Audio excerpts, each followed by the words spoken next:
Hey everybody, Economic Ninja here. I hope you're doing great. Hey, have you ever heard of the phrase where there's smoke, there's fire? Well, there's smoke all right, and this time the smoke smells a little bit like sushi. I love sushi. We're gonna be talking about the Bank of Japan. The Bank of Japan is having some serious problems, and if you don't live in Japan, trust me, this does concern you because the Bank of Japan has one thing that you care about, and that is a lot of US Treasury bills. That's right, just sitting in their safes, just waiting to be spent. And when that day comes, and I believe it's coming soon if the Federal Reserve doesn't intervene and prove the fact that what is going on in Japan can threaten America and the US dollar, we're screwed. All right, here we go, guys. Out of, what is this? FXstreet.com. Okay, BOJ conducted unplanned bond buying twice on Thursday.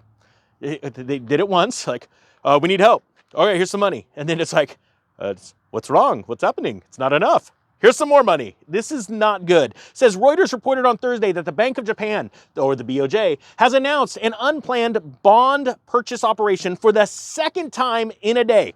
Earlier on, it was reported that the Japanese central bank will purchase emergency bonds. The BOJ offered to buy unlimited amounts of 2- and 5-year notes at a fixed yield, and because they're trying to cap the interest rate on those bonds on the 2 and 5 years. Just so you know, that's why I said a fixed rate. And the reason why they can cap it is because they said we'll buy unlimited amounts at that price. All right, they're trying to keep it from rising, so they said unlimited, so there adds liquidity, right? So that was the first time. It's crazy.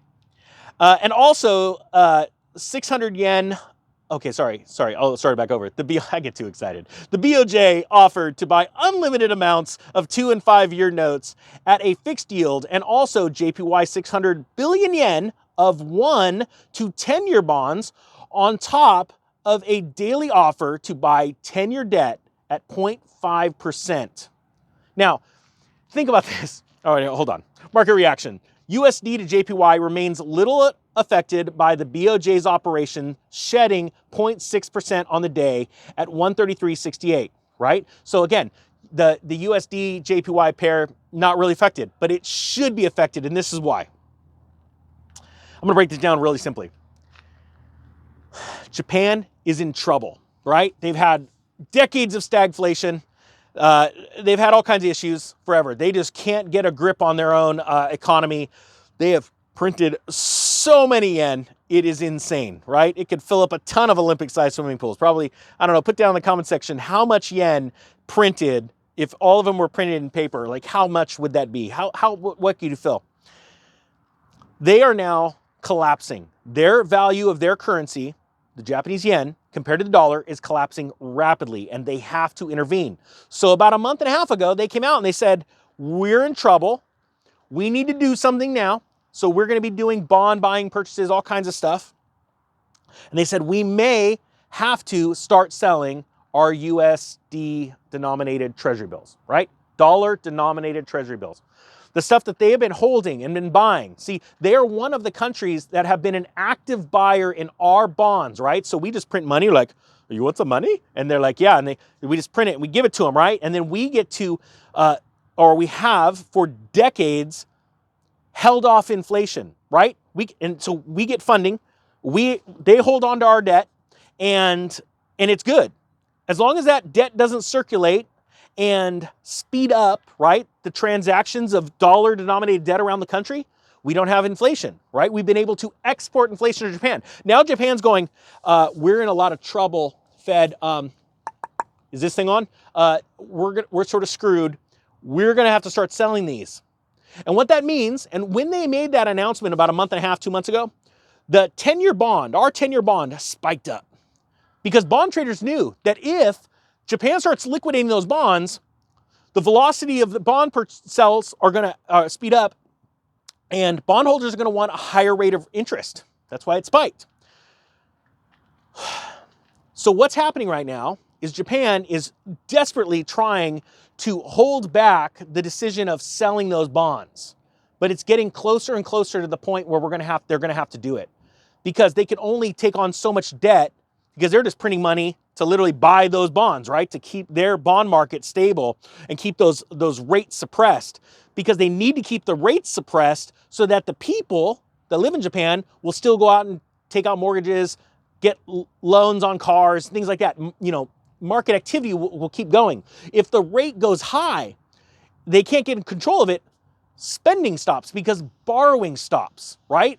Then they will be forced to sell an asset of theirs, which is US bonds, to be able to backstop their own currency. That's where, and I'm trying to break this down the most simplistic thing. I'm sure Steve Van Meter will be just like, rolling over, at his desk right now, just going, what is, Travis is screwing this up.